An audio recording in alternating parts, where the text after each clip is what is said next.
Coming up, a review of the book Flight of Deities and Rebirth of Temples, episodes from Indian history, written by Dr. Meenakshi Jain. Namaste friends, my name is Shilil Subramanian Paimal and you are listening to the Histology podcast. Before I proceed, a full disclosure. This book was bought with my own money and not been provided to me by the author or publisher. Little bit about the author. Meenakshi Jain is a historian interested in cultural and religious developments in Indian history.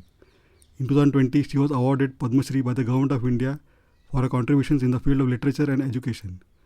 Her recent publications include Vishwanath Rises and Rises, The Story of Eternal Kashi, The Hindus of Hindustan, Vasudeva Krishna and Mathura, The Battle for Rama, Case of the Temple at Ayodhya, and Rama and Ayodhya. Let me read a brief description of the book. Quote, "This work examines the medieval response to temple destruction and image desecration. While temples were destroyed on a considerable scale, also noteworthy were the repeated endeavors to reconstruct them. In each instance of rebirth, the temple retained its original name, even though there was a visible downsizing in its scale and grandeur. The Keshava temple at Mathura, the Vishwanath temple at Kashi, the Somnath temple in Saurashtra, the Ram Mandir at Ayodhya were among the shrines continually restored, well after Hindus had lost all semblance of political power. The Bindu Madhava, the most important Vishnu temple in Varanasi, was demolished in 1669 and a mosque constructed in its place. The temple now bearing the name Bindu Madhava is a modest structure in the shadow of the mosque, but continues the tradition associated with the site. Intriguingly, mosques built on temple sites often retained the sacred names. Bijamandal Mosque, Lat Masjid, Atala Masjid, Gyanvapi Mosque, and not to forget Masjid-e-Janmastan. Equally worthy of study was the fate of images enshrined in temples.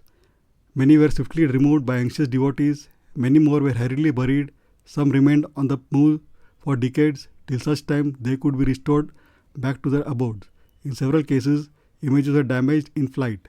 Countless images were lost as their places of burial were forgotten over time.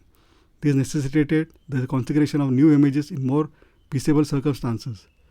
So there were temples of the 10th, 11th centuries which housed images instated in the 16th.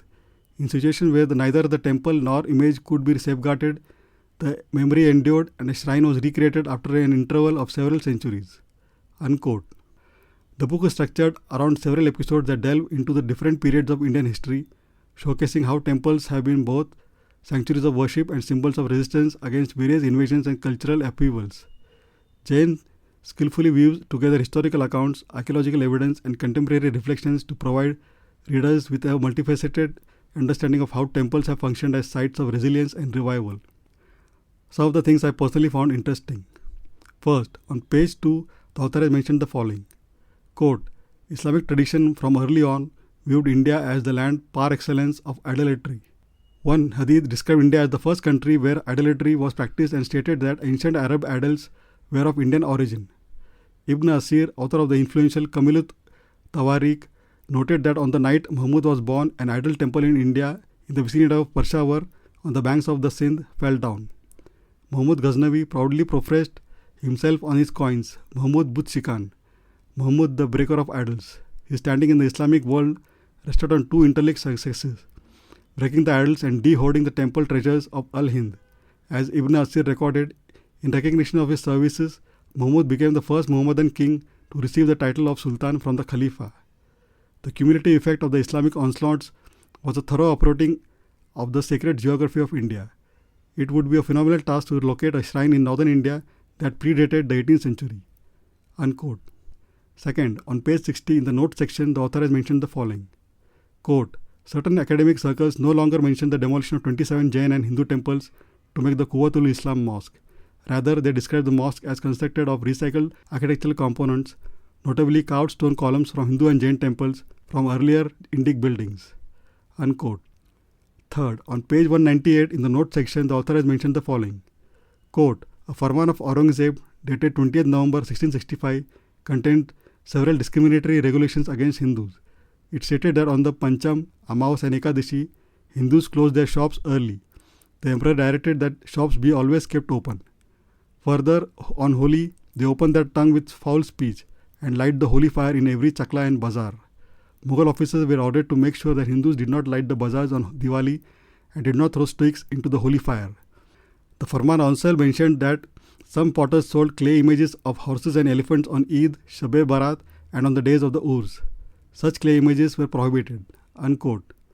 Jain's writings is both accessible and engaging, making complex historical themes approachable for a general audience while still satisfying more scholarly readers.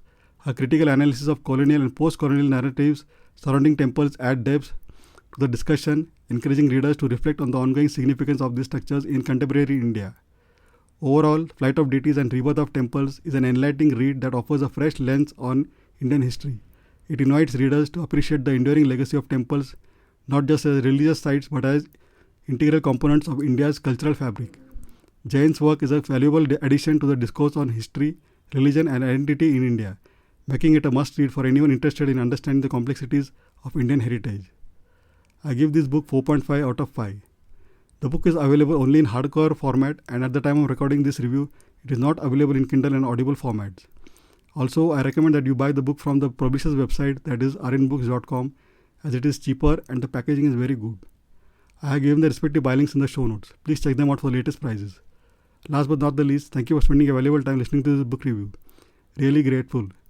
Please don't forget to subscribe to the Histology podcast on your favorite podcasting app, and also feel free to leave a review. Also, please check histology.com for all previous episodes. Thanks for looking forward to hearing from you. Take care and bye.